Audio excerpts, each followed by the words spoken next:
ইনিই হচ্ছেন সেই মহান দাদা যার বিরুদ্ধে অভিযোগ ওঠে তিনি তার সৎ ভাইকে নবদ্বীপে বড়ালঘাটে নৌকো থেকে গঙ্গায় ফেলে দেয়।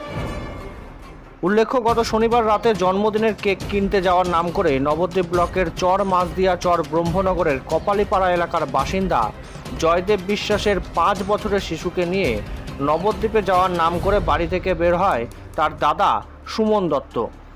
নৌকা নবদ্বীপ বড়ালঘাটে আসার মুখেই নৌকা থেকে সুমন দত্ত তার সৎ ভাইকে ফেলে দেয়, এমনটাই অভিযোগ তুলে নবদ্বীপ থানায় অভিযোগ দায়ের করে জয়দেব বিশ্বাসের পরিবার। অভিযোগ পেয়ে তদন্ত শুরু করে নবদ্বীপ থানার পুলিশ। তদন্তে প্রথমে মূল অভিযুক্ত সুমন দত্তের বাবা মোহন দত্তকে গ্রেপ্তার করে ও গোপন সূত্রে খবর পেয়ে বুধবার রাতে মূল অভিযুক্ত সুমন দত্তকে গ্রেপ্তার করে পুলিশ।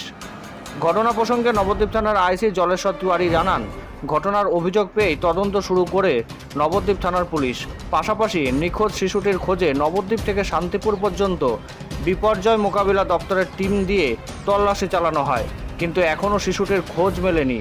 পাশাপাশি তিনি আরও জানান, ঘটনায় মূল অভিযুক্ত সুমন দত্তকে গোপন সূত্রে খবর পেয়ে বুধবার রাতে নবদ্বীপ ধাম স্টেশন সংলগ্ন এলাকা থেকে গ্রেপ্তার করা হয় এবং বৃহস্পতিবার ধৃতকে 7 দিনের পুলিশের হেফাজত চেয়ে নবদ্বীপ আদালতে পাঠানো হয়।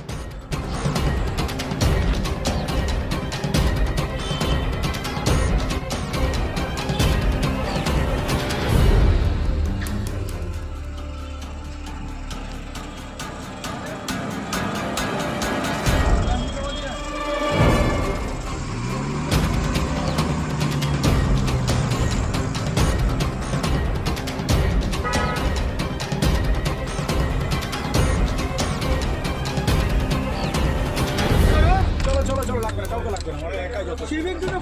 ও একাই যথেষ্ট, কাউকে লাগবে না।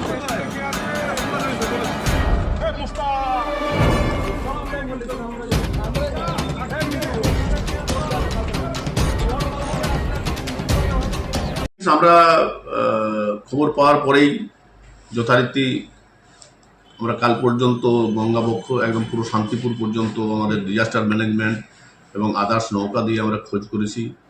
আমরা সিসিটিভি কালেক্ট করেছি যে হ্যাঁ ওই দিন ওই বাচ্চাটি তার দাদার সাথে নৌকাতে উঠেছে ওই পর্যন্ত, এবং এইদিকে তার দাদা একা একাই গেছে ওই পর্যন্ত, অর্থাৎ মধ্যে যে মিসিং সেটা আমাদের লিঙ্ক পাওয়া গেছে। আর আমরা কালকে আমাদের সিক্রেট সোর্স দিয়ে অ্যাসাইলেন্ট যে মূল আসামি তাকে ধরেছি, আমরা আজকে কোর্টে পাঠিয়েছি। সুমন দত্ত, হ্যাঁ সুমন দত্ত, তাকে ধরেছি।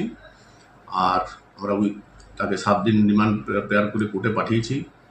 আমরা খোঁজ করছি, এখনো পর্যন্ত মিসিং বাচ্চা পাওয়া যায়নি, আর বাকিটা ইনভেস্টিগেশনে চলছে। তাকে কোথা থেকে অ্যারেস্ট করা হলো? তাই আমরা পেয়েছি আমাদের নবদ্বীপ রেল স্টেশন এলাকা থেকে। এই ঘটনায় এখনো পর্যন্ত কজন গ্রেপ্তার হল? 2 জন। মূল অভিযুক্ত এবং তার বাবা।